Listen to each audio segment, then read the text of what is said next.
Hey, everybody. Welcome to today's episode of the Alive Podcast. I'm your host, Aaron Ainley, and today I am super excited at who we have on today. My neighbor, Bazil. He's actually my neighbor. He also comes to the church here, Alive Rockford. This is Bazil Bennett. Say hi to all the people out there. How's it going, everybody? Yeah. How's it going? It's going great. Yeah. It's a good day. We're super excited. I've been wanting to make this happen for a little bit now. I saw him out mowing his yard the other day, and I thought, hey, he'd be good on a podcast. We just got to get any kind of guest we can get on this, right? Seems to be that way. Seems to be that way. I love the idea the Lord was dealing with me about was getting some people on here, telling their story, talking a little bit.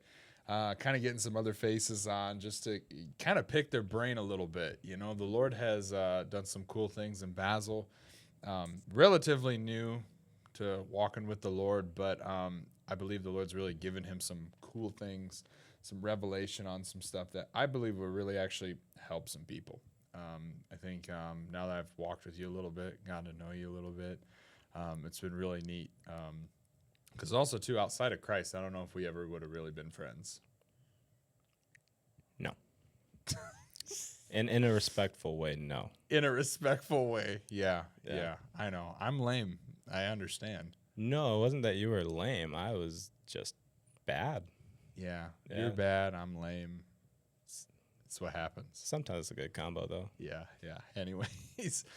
Well, today I want to get into a little bit more serious topic with you, just kind of cover some things. I think some of the stuff you've faced and gone through and had to work through in your brain, coming to know Christ and getting in this walk, a relationship with him and what surrender looks like, all these different things. I think it's a lot of things that a lot of people grapple with, especially our age range. I know I'm a little older than you, but like, you kind of just see it very pervasive throughout society. And then even people that are younger than us, I mean, we can say now, those people that are getting out of high school age and in high school and all that stuff, there's just a lot of junk out there to deceive the masses and just giving lots and lots of problems. And so, I kind of came up good churchy boy in some ways. My sin was behind closed doors, but still went to church and all that stuff. You know how it goes. But, there's a lot of people that we meet that's not how it looks like. So, what was it like for you coming to Christ, all that stuff? I remember the first time I met you. Yeah. You didn't look like you wanted anything to do with Jesus. I didn't. To be completely blunt, I didn't. Let's see. Where do you want to start with this? Because, coming to Christ, it was when I actually gave my life, would have been beginning of last year, 2025, I believe, sometime around that point. Do you want to go back further than that? Let's go back further. Let's go back further? Whatever you want to say. Yeah, I'm game. You're game? I just want to hear the process of coming to the Lord and him doing things in your life. Yes, we'll get into the very beginning later on, but to start my journey out, I always like to start when I first got into church, which was almost instantly when I was younger. My parents, they claimed to be Christians. They were Christians. We grew up in a Christian church. I'm not going to say any churches' names on here. I'm sure that you guys don't do that. We don't like shout-outs in that way. We don't like shout-outs in that way. But I grew up in a Christian church. I would say a big point in my life was probably when I was around 12 years old. That's when I had gotten baptized the first time. And that day was the day I came out of the water a wet sinner. Nothing in my life changed. I remember I wanted to get baptized so bad because I had so much that I was hiding behind closed doors. I was going to church and I had, my addictions, primarily pornography, at that age at least. Here, lift your hat up a little bit, then the people can see your eyes. There you go. Sorry, I always wear my hat like that. Nah, you're good. Is that better? That's better. That's better. And so I'd wanted to get baptized really bad. My church announced that they were doing it, and I said, sign me up for that bandwagon, and I was super stoked. My parents were super supportive, of course. I remember that was the day that was the first time I saw my older brother cry that day after I got baptized, and that absolutely broke me, and that made me cry after getting out of the water.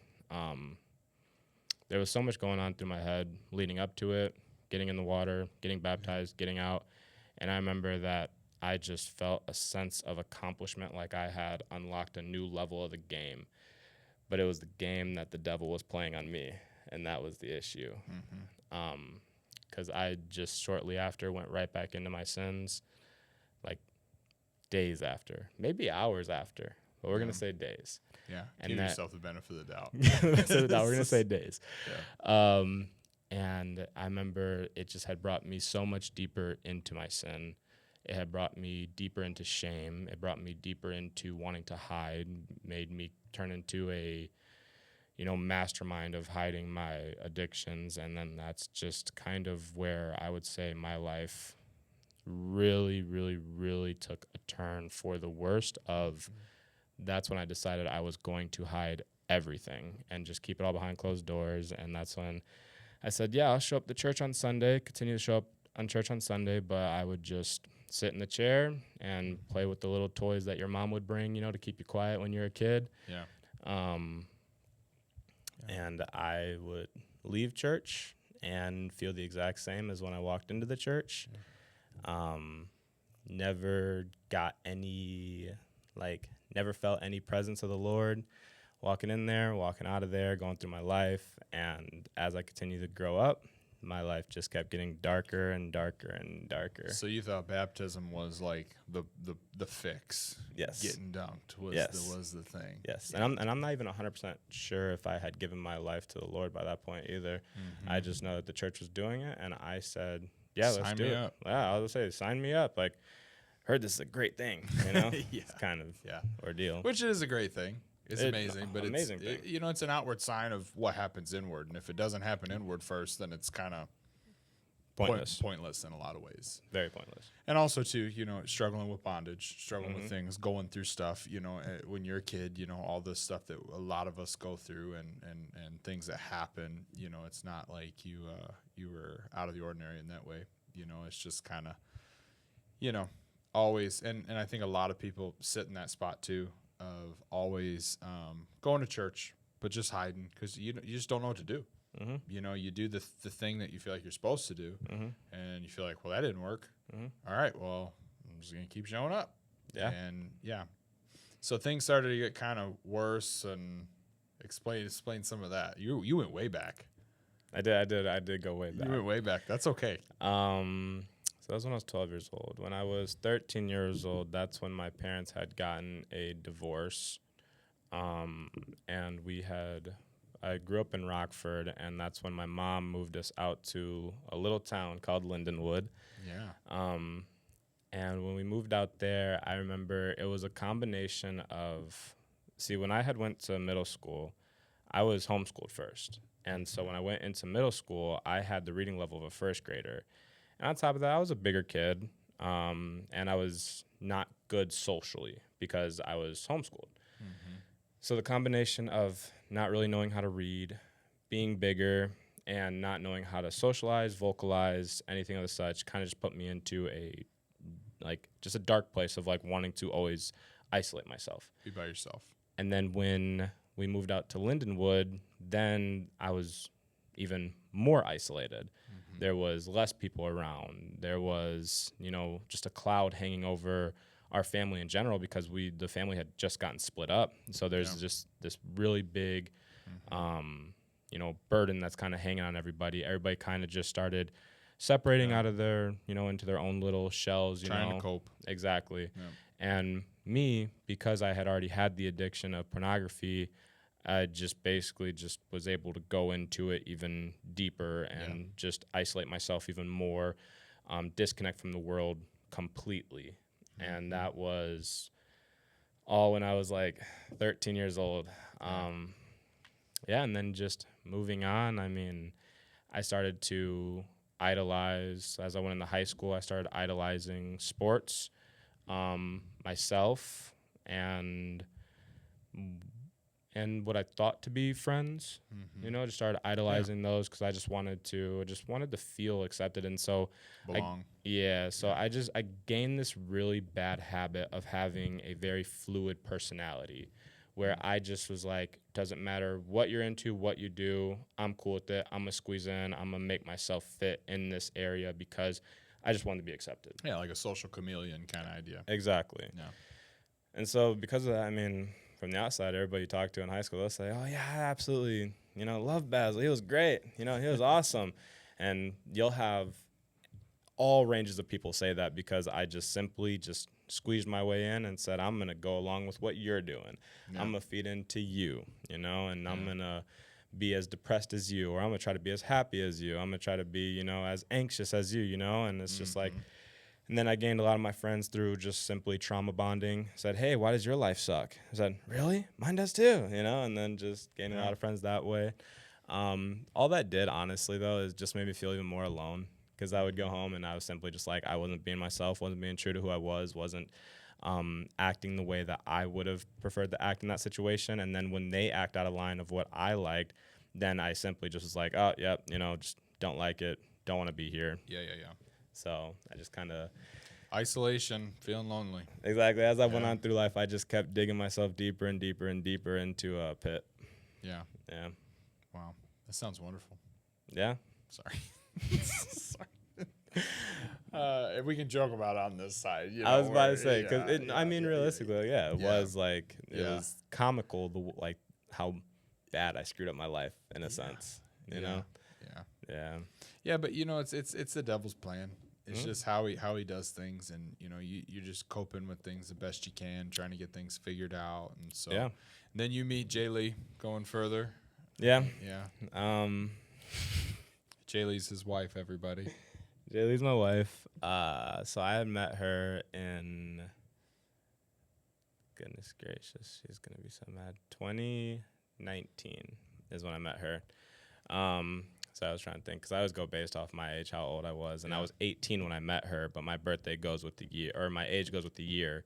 So, but for the first 5 months, I'm still 18, even though it was 2019. So, met her in 2019. I was 18, and we met at work.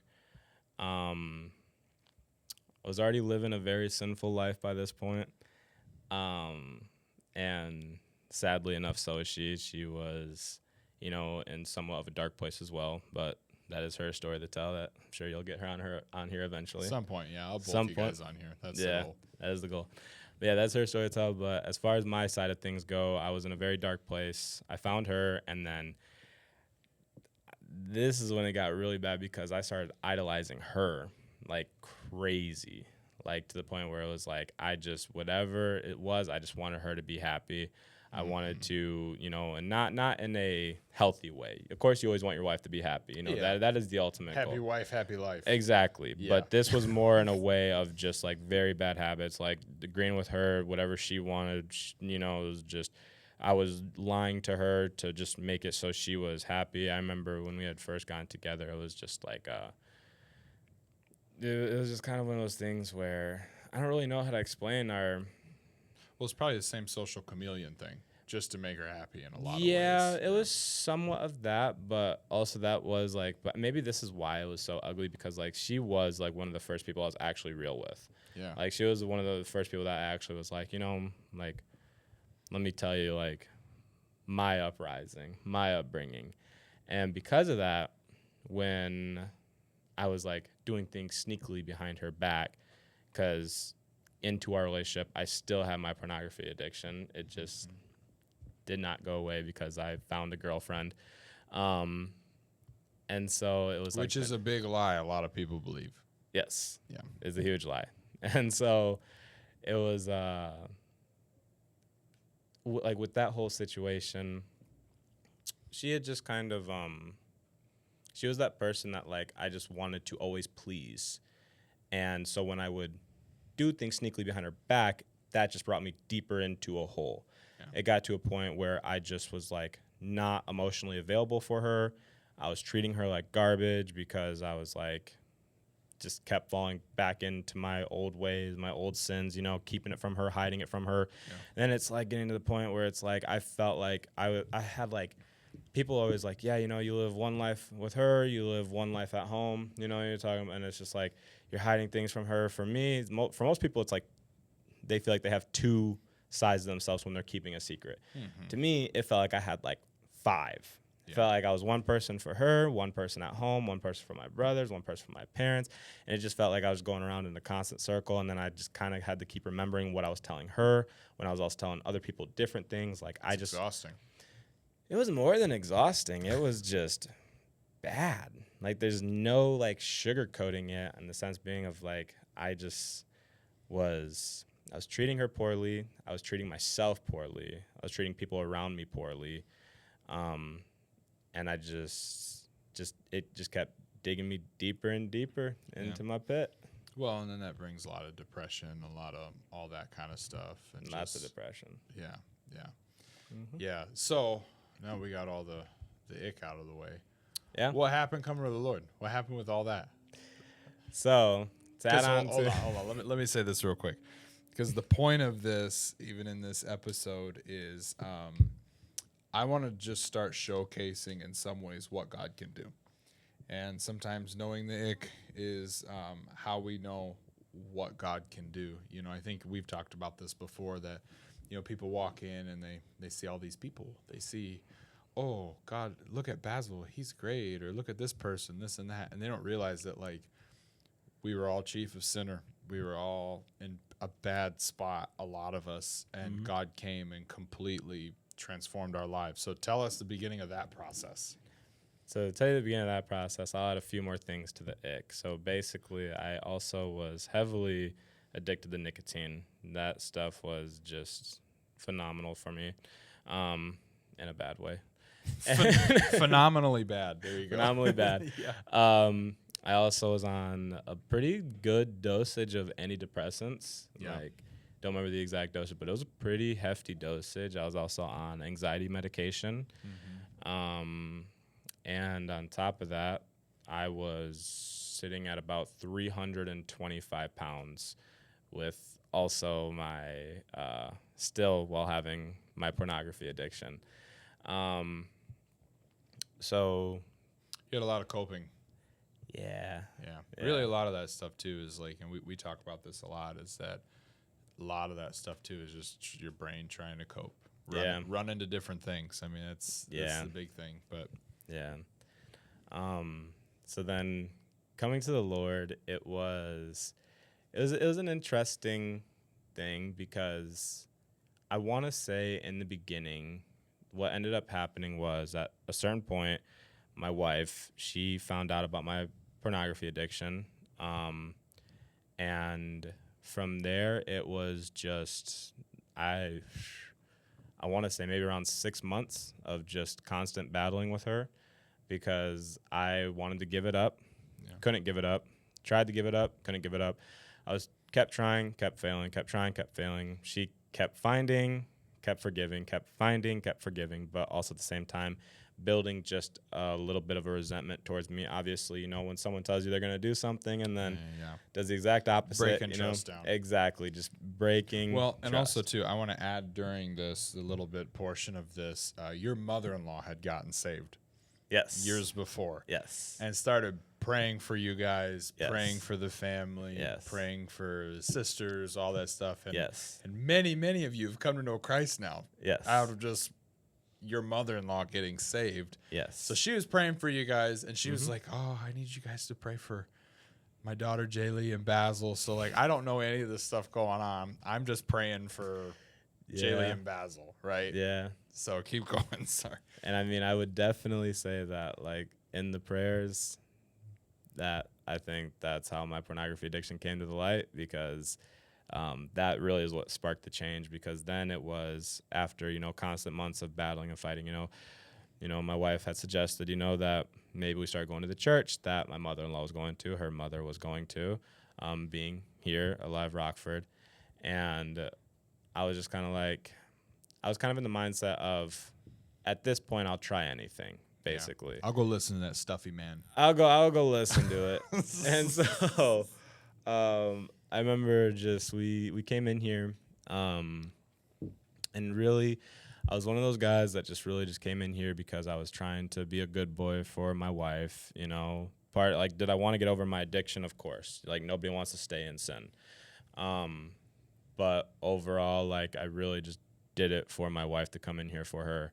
And so with coming in here with that mentality, there wasn't change for a while in my life, just because I was, again, idolizing a person, doing it for a person, not doing it for the Lord, not doing it for myself and seeking the Lord, just doing it for my wife. And so that just Make her happy. You know, I remember my first time coming in here. I came in here, I shoved like 2 Zyn pouches in my lip. I remember that. Yeah. Yeah. probably ate a donut and walked up on in here, and it's crazy. I mean, before that, even I took my medications that morning, you know, and it's just, we can get into it later, but the whole ordeal with antidepressants, you know, they really, really numb your senses. So between the nicotine, coming in here fresh off of an addiction, and being on meds, I sat down in here just a brainless zombie, just sitting there, and I was like, yeah, hopefully I feel something. Hopefully something happens. And I remember like walking out thinking to myself, like, that was really good. Telling my wife, that was really good. That was really good. I couldn't remember one thing that happened in there. I think I fell asleep. Isn't that cool? I think I fell asleep. The preaching was that bad. No, isn't that cool though? How like you come in like that, Yeah. and God is pursuing you, Yeah. and little do you know that like your best days are ahead of you. Yeah. You probably didn't feel that at the moment though. No, I definitely did not. And so really when change started to happen there was really 2 scenarios. I don't remember which one happened first. If I'm not mistaken, it was when me and my wife came to you and Christina for counseling. Me and my wife, we were just having a lot of issues that night. We just could not get on the same page for the past few months. You had given your life to the Lord at that point. I believe so. Yeah. I believe so. But we just could not get on the same page about anything. We just kept arguing, kept fighting. And she had suggested that, you know, maybe we go to see you guys for a counseling session. And I said, okay.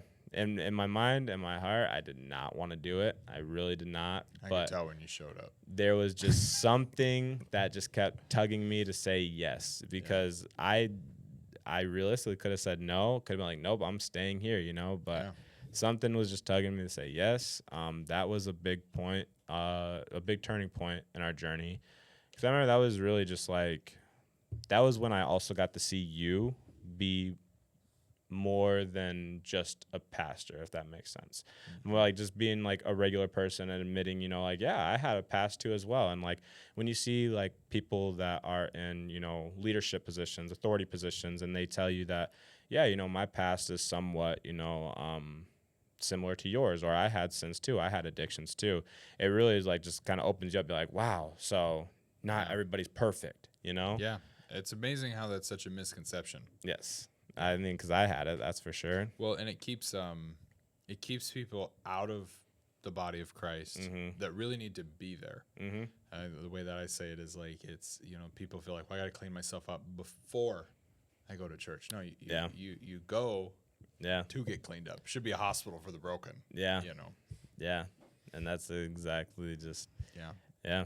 But when we met that night, you know, you don't give yourself credit that like you're like, I don't want to go, all this stuff, but like you responded when we started talking. You did. Honestly, in a lot of ways. What are you smiling about?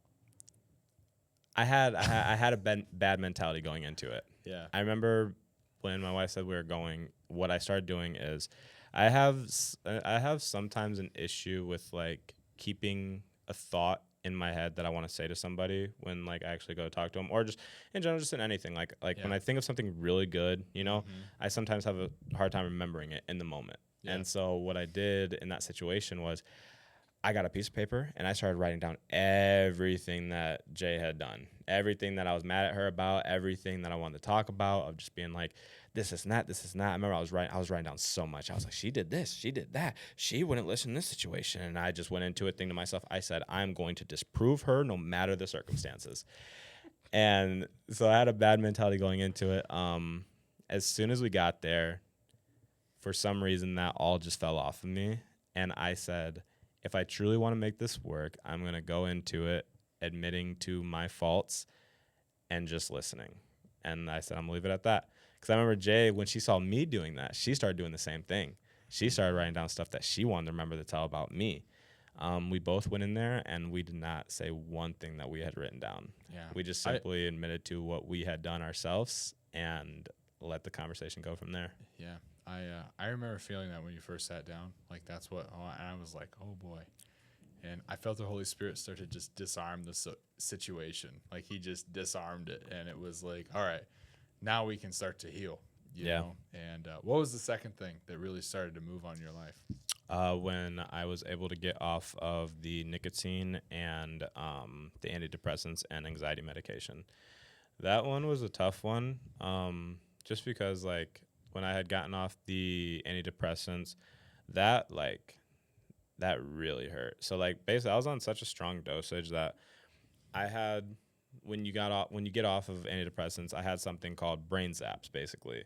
I don't really know how to describe the feeling, but pretty much if you have two side of a movement, it's almost like, it's like not a painful zapping feeling, but like almost like your brain disconnects for a second. You get really lightheaded. Like you almost want to like pass out. You feel like fuzziness. It's super weird, super bad. I remember I almost couldn't work because of it, because it was just happening so constantly. And that's what happens when you get off the antidepressants.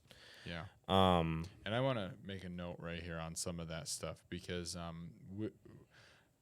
I did not tell you to do that. There's, well, because we don't give medical advice and all that stuff, but it is a big problem in this generation, because there are issues of the soul that God fixes. Yeah. And a lot of that stuff is pushed so heavily now. We just keep doing it in upping doses, and people just walk around feeling like zombies all the time. Yeah. Because it's just suppressing brokenness that's already there. Yes. And so, like, for you getting off of that, that's a rough process. Yeah. It was I really remember rough. when you told me you were going to do that, I'm like, that's going to really suck.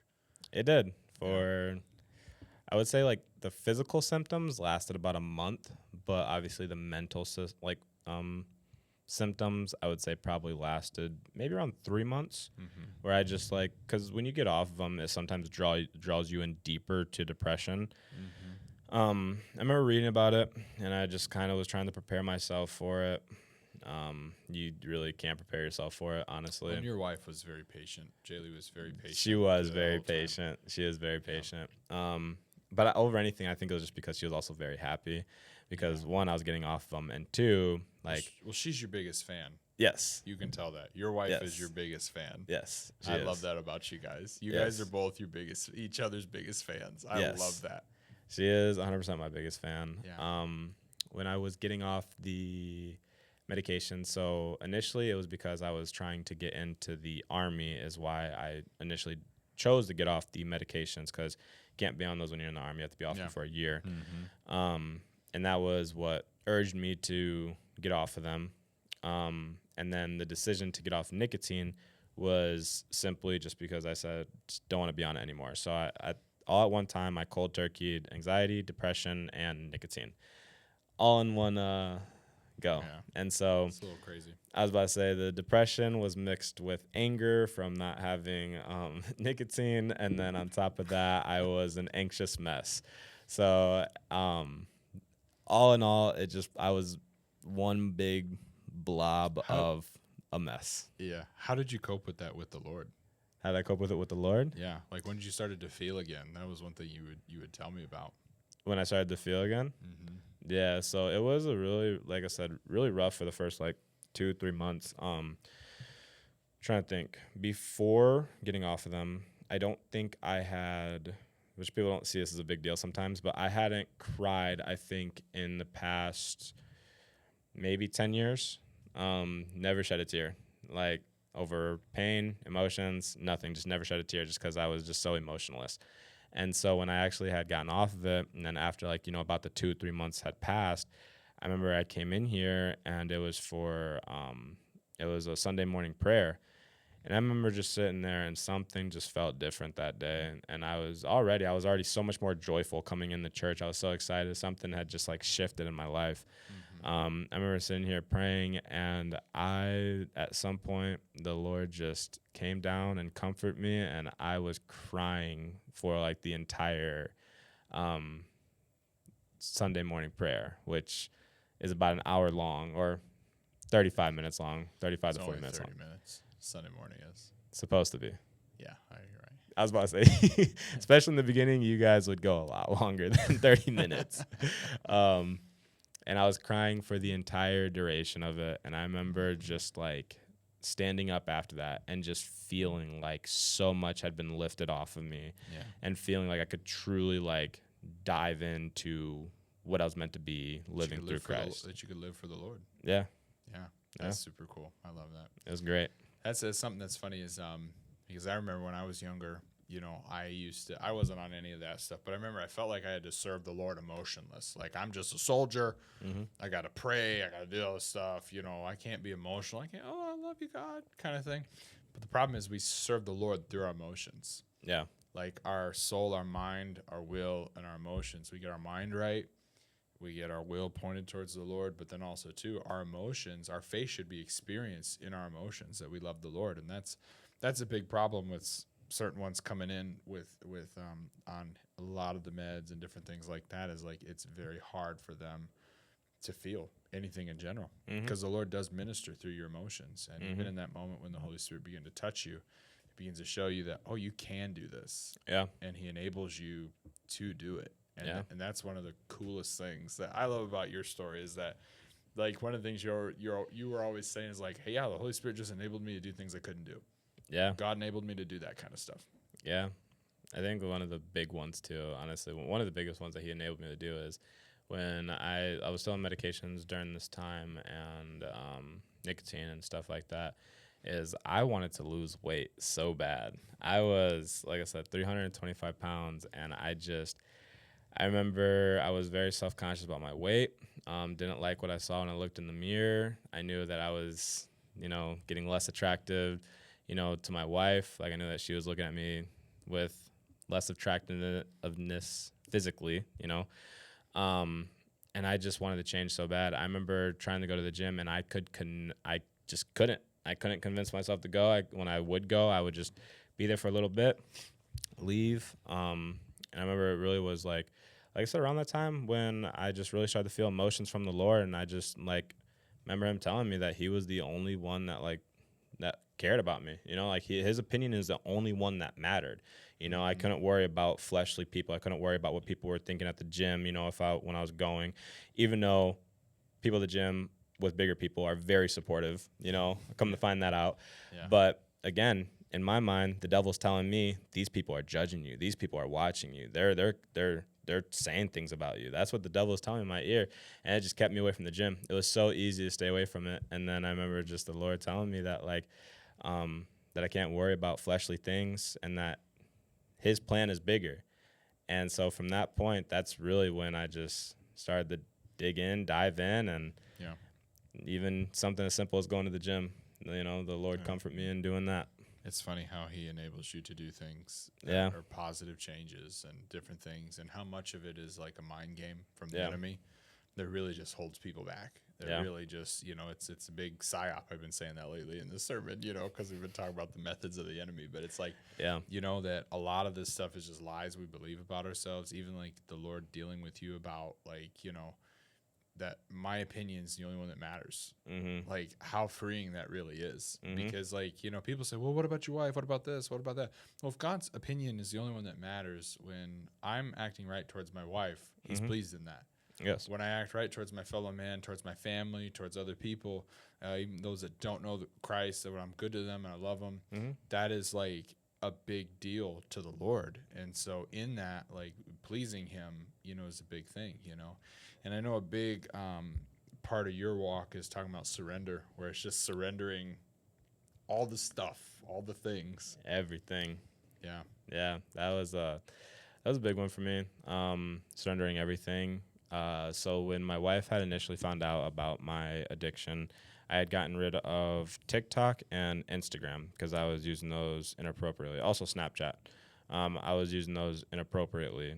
And so those ones you can throw in there saying that like it's part of my surrender. But ultimately, though, it was after that when the innocent things that I was keeping in my life, when I truly started to surrender and just seek the Lord, it was surrendered the music I listened to. I stopped listening to secular music, and I just started listening to Which I did not tell you any of this. No, you didn't tell me. That's one of the things I like to say is because I'm a big proponent and believer that the Holy Spirit directs people what to give up and what to do. Now I can guide you, I can say things, but like on your own, I remember you coming and telling me that, and I went, "Oh yeah, this guy's for real. This guy wants to know the Lord." And, it's amazing. Usually it's Christians you have to try to convince.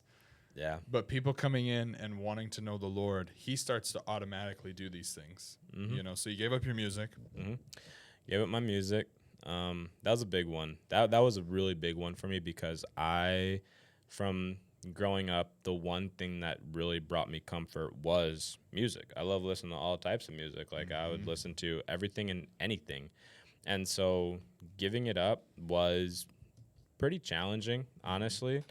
But with what I replaced it with, being worship music, being, just regular fun Christian music, really like it was such a beneficial gain, even in just like the mental aspect of I'm putting only positive things into my ears, which is a very, very, very big thing. Besides that, I surrendered all social media. So then I deleted Facebook, deleted YouTube, and I just didn't want the distractions anymore. Which you brought YouTube back in, right? Not really. I haven't re-downloaded it. Oh, okay. It's just I only use it for like if I'm looking up stuff, basically. Got it. Okay. Like I use it more as like a research tool or something. Yeah. Yeah. Or listening to sermons or something like that. Well, if we're doing that, I usually use Apple Podcasts. No. Yeah. Okay. Which this show is not on quite yet. We need to get there. It's okay. Yeah. But so no, I wouldn't say that I've reintroduced YouTube. And then just besides that, though, those are the fleshly things that I surrendered. But besides that, I truly just have surrendered my soul, my spirit to the Lord. I let him take full ownership of it as it's rightfully his. I decided to sit under his authority and be patient and wait for his commands. And with that, I mean, it's the most comforting place that I've been in. So, to a lot of people out there, to a lot of things, I'm going to just ask you some questions. Go ahead. The whole thing of giving up social media, giving up Facebook, giving up all that stuff, a lot of people would say, "Oh, wow, you're legalistic. Oh, wow, this and that." What is that to you? Because I have some thoughts on it, but like, why was that even a thing? Even giving up Facebook and all that stuff. What was the motive behind that? So it wasn't legalistic for me. There's so many Christians that have social media platforms. There's nothing wrong with it, and like there's so many people that like, and people use it so beneficially too that like. There's people that have, all these social media platforms that are spreading the gospel. So many people have been saved, like even which is great, exactly through stuff like that. So there's nothing. This is on wrong. Platforms. Yes, exactly. Yeah. Like there's nothing wrong with it. For me, what it was is that I don't know how to word it without sounding like a conspiracy theorist, but like to me, what it was is that I just kept getting looped into, even if I said, "Oh, I'm going on Facebook because I want to see what my friends or my family's posted." At some point you click on the reels, and then before you know it, you're on there for 15, 20, 30 minutes of scrolling through, just boom, boom, boom, boom. And there's nothing beneficial to that in your life. And all it is just distracting you. And it's the same thing with, you know, the YouTube shorts. You know, it's like, even if you're watching all educational stuff, you're only going to retain a small portion of that. Well, I think what you're talking about too is something that is a big conversation now, even in our minds, is like the whole dopamine idea. Yes. That it's like it's instant gratification all the time. Yes. It's not long form content. You're not retaining anything. Yes. And it's all things that just kind of cloud you up. One of the things the Lord dealt with me on is in those same areas is like, hey, you got to get rid of the things that cloud the soul. Yes. Because it just clouds you up. So it's not like an idea of like, for you guys out there, like of legalism. It's just the idea of like, what do we want to be focused on? What do we want to be, you know, does my brain just need to rot on these things or be out enjoying life? Like you have kids, you have one on the way, you've got a wonderful wife and all that stuff. You want to be like engaged with that and engage with the Lord. And it's amazing how even your sensitivity to the Holy Spirit comes back when you're not filling it with all these other things, because you can meditate on what God's doing and all that stuff. I think that's a major thing in this generation, and I've been victim to that and guilty of that, and you have, and a bunch of people that we know. And I think it's kind of in this generation one of the silent killers of even just drivenness, and it's harder and harder for our brain to be happy because it's just you know, I think I was even reading a study one time that was talking about kids that like having a hard time in the classroom. It's because they get on the tablet so young, and they just they can change it, right? One after another. And then when you're sitting in front of a teacher or in church or something like that, you can't just change that. Yeah. And so their brain doesn't know how to cope with that. And I think as adults, we've kind of gotten to that place too, where it's like, you know, to sit and listen to, I remember I got to a point at one time where it's like, oh, that's a 5-minute video. That's way too long. I can't watch that. Yeah. You know what I mean? Yeah. And like, it's crazy. No, I mean, that's 100% true. I mean, I know for me, like, I would be sitting there scrolling, you know, and it's like, yeah, you are looking for that dopamine of like, what's the next video coming? What's the next video? What's the next video? What's the next video? You know, and then I remember after, I would be in situations where I'd be like, I'm going to read my Bible for, you know, X amount of time, or I'm just going to sit down and try to read my Bible. Yeah. And then I'm like, I'll do it after this next video, after this next video, after this next video. And then eventually I do get to read my Bible, but I sit down, I just stare at it, and my mind and like my eyes are going up and down the page without even reading, because like I'm just like conditioned to being like, I can't read fast enough for what my brain wants to process in the sense of the videos I was just watching. And then it just puts you in like a position where you're sitting there and it's not dopamine enough for you, you know? It's a book, you know? And like, what are you supposed to do with the book? You know? Well, I mean, the answer is you read it, but that's obviously challenging when your mind is still racing from when you were just on social media 2 seconds ago. Yeah, well, and that kind of even is something that's not even in the spiritual world that we talk about in church and different things, but there's all kinds of things in the secular world talking about dopamine resets because it's just a problem. It's a problem. And so, like, I don't think of it as legalism. Sometimes when people say that stuff, they're like, oh my gosh, you just no. We have anything against all that stuff. It's just used in the right capacity, what it's meant for, what it's supposed to be for. That's when it's beneficial. Otherwise, it can rot your brain. So let me ask you one more thing. What has your life been like since giving your life to Christ and fully surrendering? Because, like, you came into this walk just trying to be a good boy, appease your wife. You know what I mean? Just get to church. You know, your mother-in-law's praying for you. Everybody's like, oh, Basil came to church, all this stuff, right? But there was those moments where you gave your life to the Lord, and that's when, like, when you surrendered, that's when the power to change came, the joy came, the things started to change, you know. And so like, even if like you're somebody out there that kind of is on some of those same paths, and we didn't even get into a lot of your story, we just got into big portions of it, right? People that are out there, they're in the same spot and they're thinking about walking this walk or thinking about that.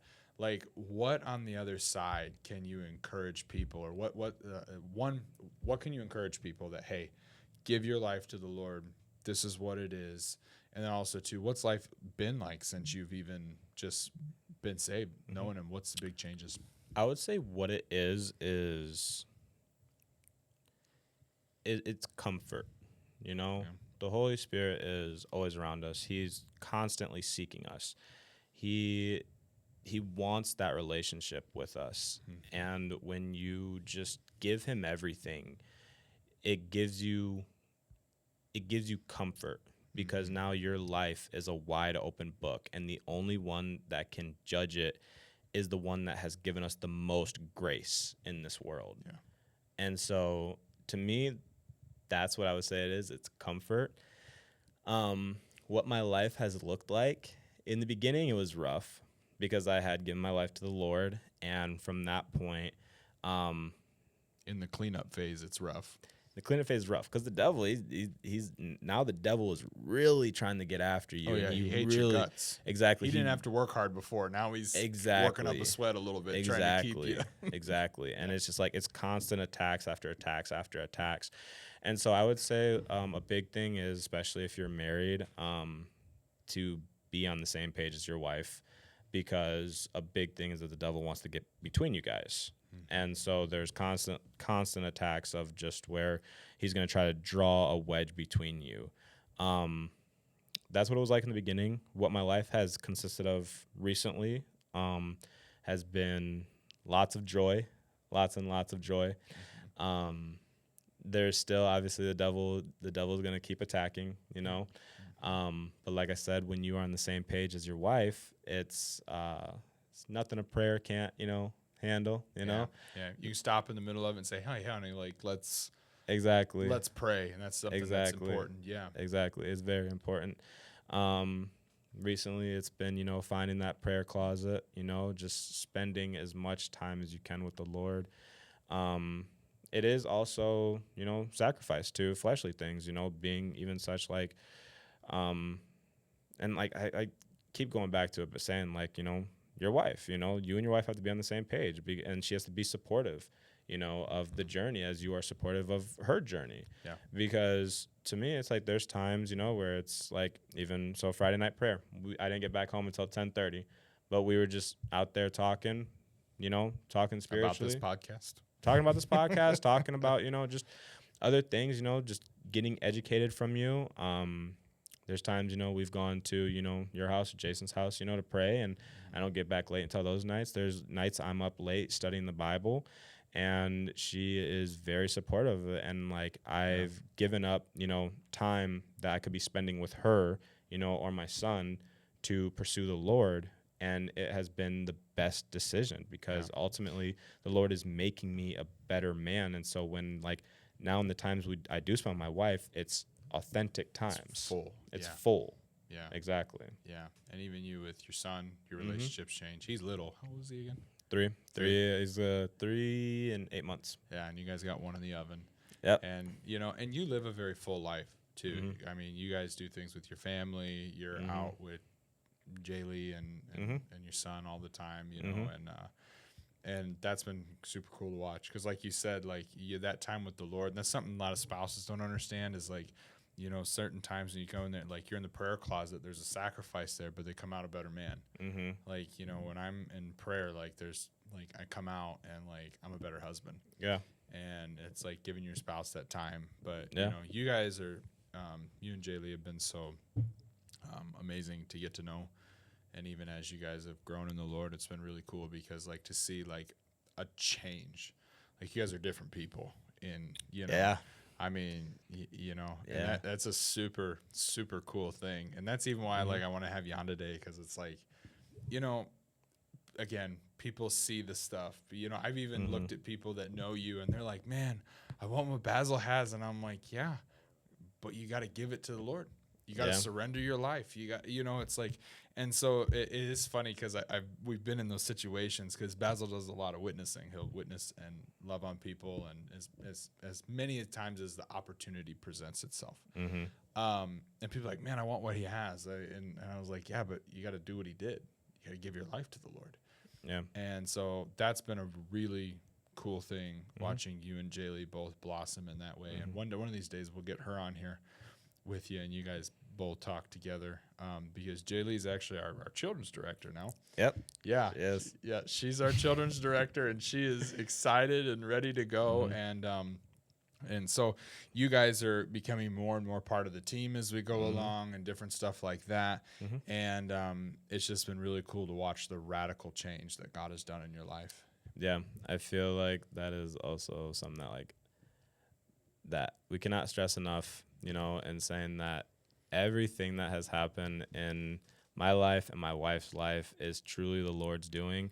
I can't take any credit for any of it. I could find a reason in every scenario of my life where it was Jesus' exact timing and planning and his doing his will, and him just endlessly seeking you. Like like it says it all over. He is endlessly seeking us, and like our job is to listen and obey the Lord's will. And that is when things really started changing.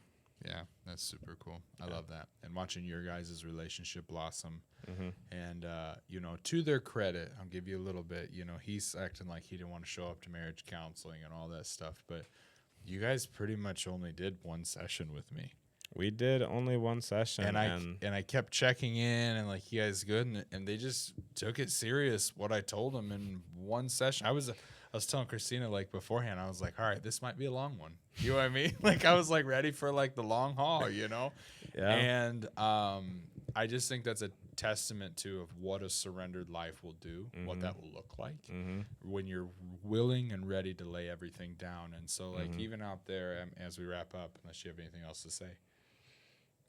Dude, there's so much I could say, but we'll leave that. We'll leave it for another. We'll leave it for another time. Leave it for another time. But one thing I really want to get across is like that. What a surrendered life to the Lord does is it just opens the windows of heaven to begin to bless.